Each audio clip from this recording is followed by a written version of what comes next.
So now we're on to slides 35 through 49. This is going to look at the blood vessels and the structures of them and some physiology of them. So the blood vessels, as it says here, are organs of the cardiovascular system, and they are a closed circuit, and it's what's called the circulatory system, from the heart to the body and back to the heart. So if we have the heart, we actually have this little figure eight. It goes to the lungs, back to the heart. From the heart to the body, back to the heart. To the lungs, back to the heart. Body, back to the heart. And so, as I'd said before, there is a little bit of stuff that you'll have to unremember. Most people come into this class, they have learned that arteries carry oxygenated blood and veins carry deoxygenated blood, and that is not true. It has nothing to do with the oxygen content. It is simply the direction. Arteries always carry blood away from the heart. Veins always carry blood back to the heart. That's the always. So it doesn't matter whether it's red or purple or blue or whatever color you want it. It's all about the direction. So as the arteries come away from the heart, they will start branching and get smaller and form what are called arterioles. From the arterioles, they branch, and then they'll have this little area. It's like a little spider web where I have these microscopic vessels, and this is called the capillaries. This is where gas exchange happens. All right, this is the gas exchange part. Then the blood goes on to the opposite side and leaves the capillaries, and now they're going to get into the small things on the venous side. Now they're on their way back to the heart. And so I'm going to have a bunch of small vessels called venules that will start merging together to form veins, and then finally veins get back to the heart. So that's the cycle of things. And the little area called capillaries is the turn. I don't know how many people like or watch golf, but you play the first 9 holes, and then when you start on the last 9 holes, it said making the turn. Now I'm going back to the clubhouse. So this area on our capillary, or on our pathway here, these two areas represent capillary beds. And from the capillary beds, that's when things go from being away from the heart to being carried back to the heart. Right? Now, arteries and veins have very similar makeups in the fact that there are 3 layers, but there's a lot of differences. So the layers are this outer layer called a tunica externa, a middle layer called a tunica media, and then an inner layer called the tunica interna. Now, the thickest part on both of them still is going to be the tunica media. This is the area of smooth muscle. However, in an artery, which is what A is here, in the artery, the tunica media is actually pretty thick. The arteries have a lot more pressure in them. We're going to look and see that the blood pressure, the pressure inside the vessel, drops to almost 0 after the capillary bed. But this smooth muscle helps our body direct blood. So if I've got oxygenated blood coming out of my heart, and I'm at the gym, and today is leg day, and I'm doing my wonderful calf presses or whatever, my gastrocnemius and soleus are going to be muscles that are being used and need more oxygen. The arterial system going down there will vasodilate. The arterial system going into my arms, because I'm probably not using them as much, is going to vasoconstrict, making sure that blood goes to where it is needed. All right, but these are the 3 layers. So the tunica media in arteries is much thicker. The difference of the veins in the arteries on the inside, on the tunica interna, is the presence of valves, and they are little semilunar valves. The veins have these semilunar valves along the way. And this helps because the veins don't put a lot of pressure. They don't necessarily squeeze the blood back to the heart. There's very little pressure in them to pull the blood back to the heart. So as we're going to look, these little valves are like a little escalator. So if I have a vein and I've got valves through here, and they allow for blood to be pushed up but don't come back down, when I have muscles and different things that squeeze around them, the blood's going to be pushed up through the valve, and when it comes down, it's going to stop here. And then it's going to squeeze again, and blood's going to be pushed up through the next valve, and then it's going to stop. Squeeze, and it's going to go up to the next valve, and then it's going to stop. This is like a little escalator going up. And this is a problem. Varicose veins are a problem with this, where I'll have several layers of these valves that won't work, and so the blood will pool on one and will swell. And we'll talk about that in just a minute. Now again, I'm upset with myself as I click through this and see this. This should be taken out. So now we're going to look at the arteries and arterioles as they are here. The arteries, like we said, are going to have, they still have the same three layers as veins do as well: interna, media, and externa. These are all tunics, layers. And the blood that's in here is generally under high blood pressure. I mean, when you take someone's blood pressure, you're taking arterial blood pressure. Now the arterioles, the thinner ones, we'll have a little less layer of smooth muscle, tunica media, than the arteries, but it's basically because it's going to be a smaller vessel. Now the arterioles are going to have capillaries that come off of them. Now here's going to be an interesting thing that I hope I can get across. First, this is a capillary, it says, coming off of here. There's a little more to that, but this actual arteriole is going to end up being called a meta-arteriole. And I'm going to explain why in just a second. But the meta-arteriole, so if I have an artery here, arteriole here, and on this side, I'll go down, I'll try to color coordinate it so that it's easier to see. On this side, it's the venous system. There's going to be basically an artery, arteriole, that cuts across between the two, and it is called a meta-arteriole, right? And off of this meta-arteriole are where these little branches that we'll call capillaries come off of and go around.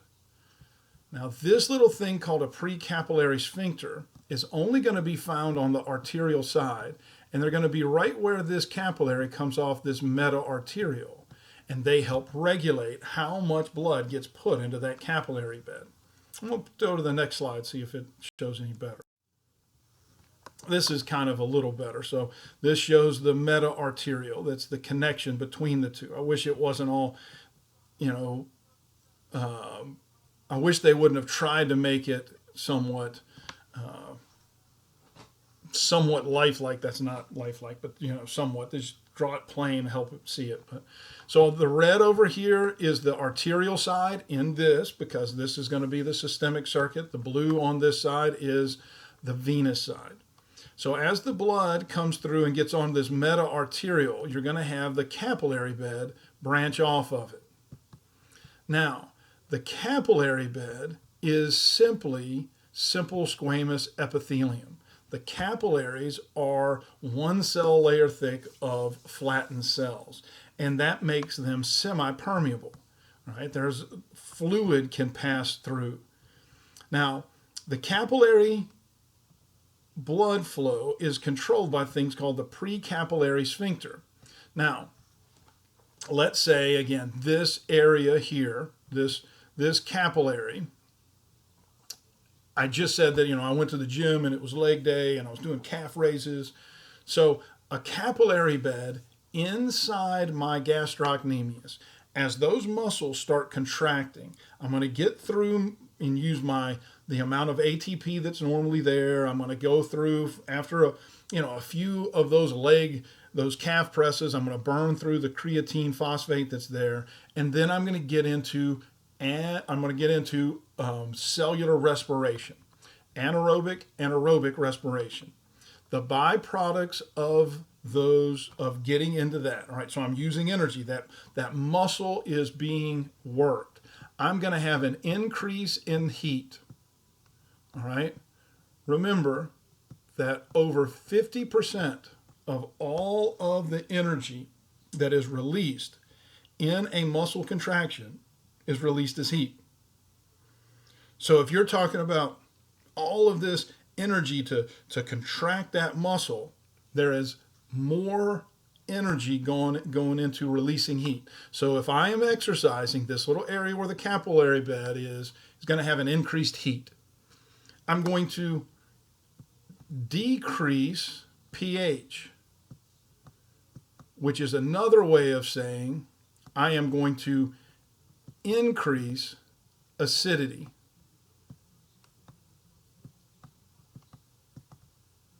All right, I'm going to be increasing a lot of hydrogen ions and a lot of acids. Lactic acid is a big one. I am going to have a decrease in the amount of oxygen in this area because I'm using it. I'm going to have an increase in the amount of carbon dioxide in this area because I'm producing it. All right. These four things are just part of what is cellular respiration. So these factors, when the precapillary sphincters start recognizing an increased heat, a decreased pH, and a lower O2 with a higher CO2, these capillaries are going to dilate. That causes more blood to get into the capillary bed.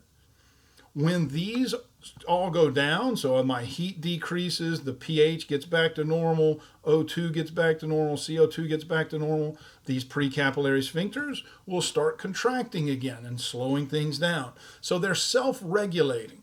That's what it says here, the capillary blood flow regulated mainly by precapillary sphincters. They respond to their environment. All right, and this is a big thing as we go along, and you'll see how there's a lot of things in the body that are like this, that are just amazing, that they are self-regulating. Now, capillaries are permeable because they're very thin, single layer of flattened cells, and the tissue fluid can squeeze through the cracks. All right, so substances are exchanged by diffusion. Openings in the walls of the capillaries are thin slits found where endothelial cells overlap. Sizes of opening may vary among tissues. Permeability varies among size of the slits. So when we get into the urinary system, we're going to see a capillary bed that has larger slits than normal, that allows for more filtration. This is a electron microscope picture of a capillary bed. As it says here, higher the metabolic rate in tissue, the denser the capillary network is going to be, because this higher metabolic rate means a bigger demand for oxygen. So I need more blood vessels to carry oxygen to it. Tissues with lower metabolic rates, such as cartilage, have fewer capillaries. And that is why if you damage cartilage, it is very hard for it to repair because it doesn't have much of a blood flow to it. It is avascular in its nature, and it's really because it all goes to the metabolic rate. So in the capillary bed, we're going to have an exchange of gases and nutrients.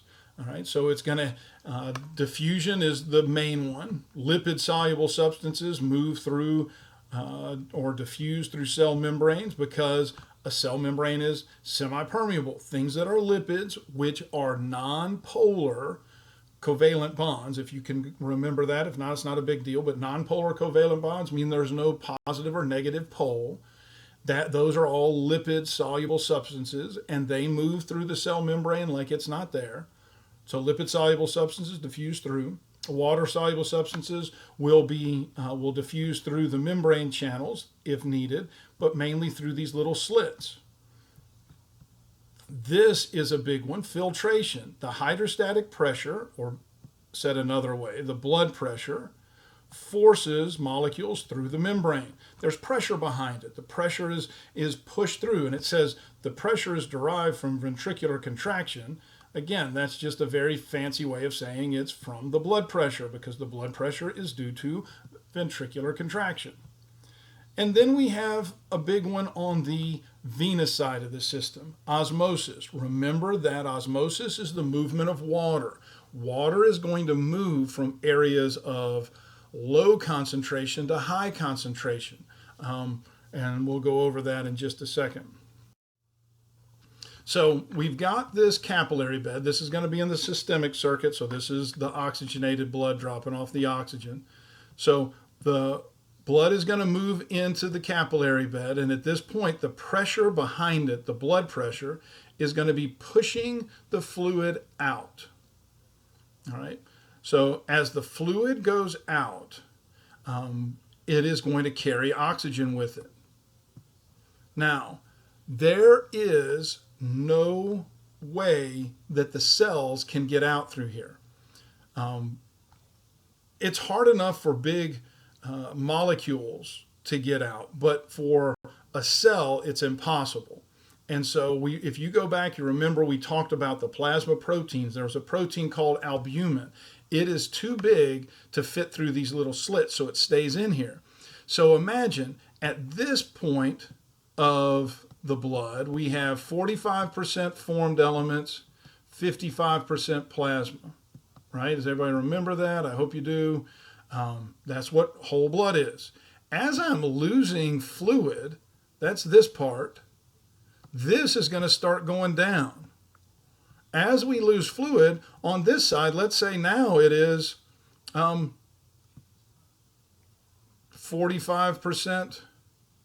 plasma and now 55% formed elements. That means it's become more concentrated. Remember, that's how things work. So if this is more concentrated, and there's no, when the fluid's going out here, it's carrying oxygen. This little area, which we will call interstitial fluid, is mainly water. So now I have an area of mainly water here, right up against an area of highly concentrated thick fluid.